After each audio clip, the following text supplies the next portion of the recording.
Yar! Greetings, I am Tad Lar'kin, the lore master of Manda-LORE! And today, I'll be digging through the archives to elaborate on your host, me, Tad Lar'kin.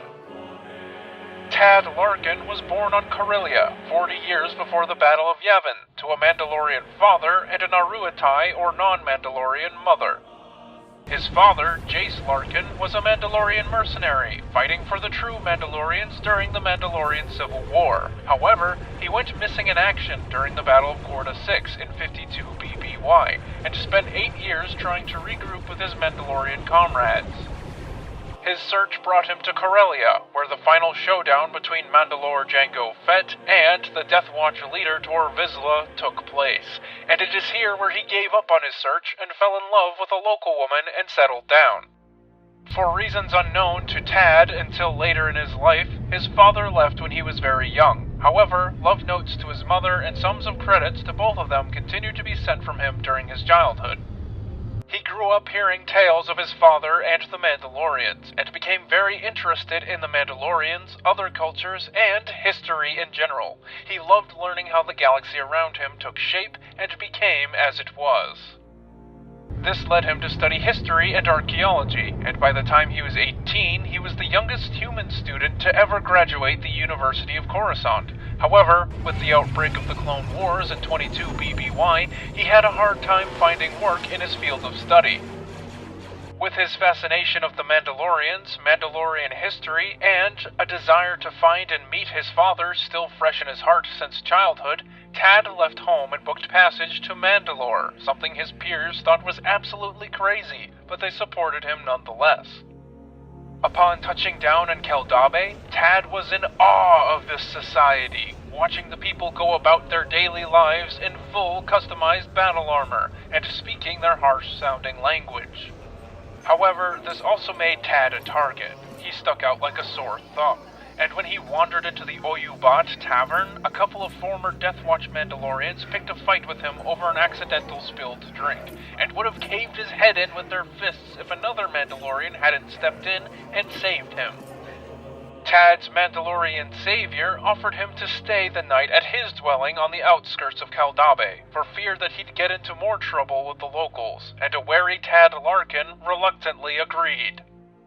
The two chatted the night away, and Tad explained his purpose of coming to Manda-LORE, and as their talks grew more in depth, the Mandalorian revealed that he himself was Jace Lar'kin, Tad's long-lost father. Jace explained to Tad that he had taken up bounty hunting and mercenary contracts to provide for the family, and that he was eventually approached by Jango Fett, who had heard of his exploits and failed quest to rejoin his true Mandalorians.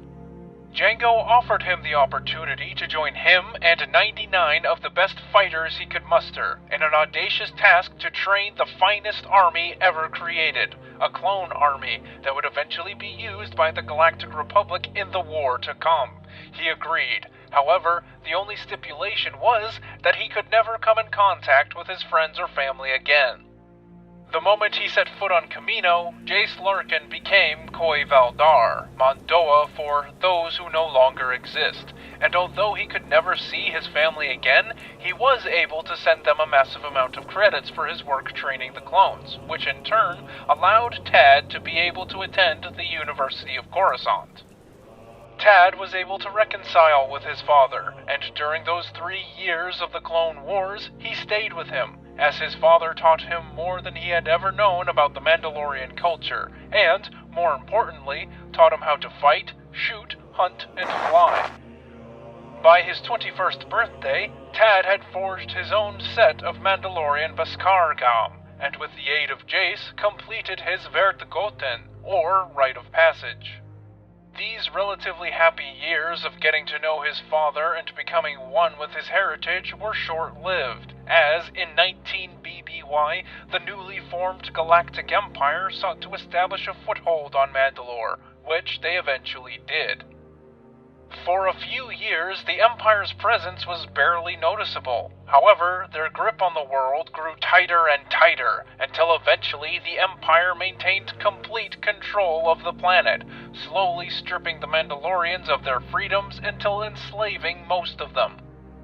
Fearful of the path that Manda-LORE was clearly headed down, Tad and Jace joined an early Mandalorian resistance movement led by Manda-LORE Fen Shisa. After months of preparation, Tad was sent on his first mission with Jace in command of the unit. But when the routine scouting mission went south after being discovered by a platoon of stormtroopers, Jace sacrificed himself so that Tad could escape, a deed he would never forget. With his unit decimated and his father dead, Tad was able to find his way off Manda-LORE, and just like that, Tad became one of the millions of Mandalorians in the galaxy unable to return home. Shortly after this failed raid is when the Empire brought slavers in to oversee the enslavement of the Mandalorian populace, something Tad had always blamed himself for, and to add insult to injury, the propaganda that the Empire used to justify their enslavement of Manda-LORE was insulting and enraged Tad Lar'kin. Still interested in history and ever the amateur archaeologist, Tad took up mercenary and bounty hunting jobs to fund his one-man archaeological digs. At one point, he even got his hands on a military surplus CR-25, and by 16 BBY, he had refit the vessel to be his personal starship, maintaining a ragtag crew of 5 fellow Mandalorians he picked up along the way. Together, they roamed much of the Outer Rim, taking up bounties, merc contracts, and other odd jobs, while trying their best to avoid getting themselves in Imperial entanglements. It wasn't until 3 years after the Battle of Yavin that Manda-LORE was finally freed from Imperial oppression by Fen Shisa's resistance, aided by the Rebel Alliance, which meant Tad could finally return home. Now in his 40s, Tad was reluctant to return to Manda-LORE, as the memories of his failed mission and his father's sacrifice were still fresh in his mind. He felt he didn't have the right to go back. Years later, he eventually got over this feeling and returned home, and in doing so, he did something rather peculiar. On the outskirts of Kaldabe, he built Manda-LORE's first and only library, complete with archives and even exhibits from Tad's digs and findings during his years of self-exile, all open to the public. But other Mandalorians rarely visited Tad's archives, jokingly referring to the eccentric man as the Lore Master of Manda-LORE. Mandalorian history was traditionally passed down orally, and Mandalorians cared little for the history of other cultures, let alone the entire galaxy. This didn't stop Tad, however. In the post-Palpatine galaxy, many grew up learning the twisted version of history perpetuated by the Empire, and Tad took it upon himself to get the facts out there, even if many just either didn't care or preferred to accept the version of history that they learned. Aided by the research of the New Republic historian Voran Na'al and several other sources he studied over the years, Tad meticulously pawed over his archives to create holo recordings, which he broadcast in a wider range of frequencies and wave types, hoping that anyone who wished to intercept them and view them had the chance to do so, even if they were intercepting them years later in a galaxy far, far away. Tad eventually gained an apprentice when a curious young Mandalorian entered his library one day, and continued to return for the subsequent days to come, and sometime before Tad's death, he adopted him by the Mandalorian tradition of Gai Balmanda.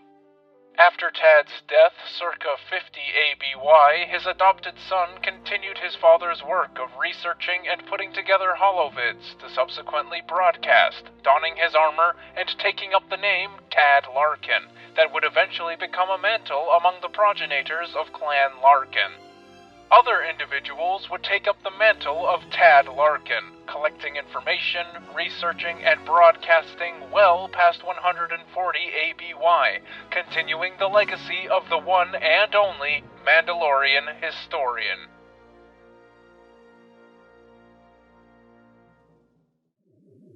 This is all there is to know about me. Thank you guys for 3,000 subscribers, and here's to 1,000 more in the next year. If you have any suggestions for future transmissions, don't be afraid to drop a comment. In the meantime, keep your comm channels open for future transmissions, and don't forget to subscribe. Tad Lar'kin, out.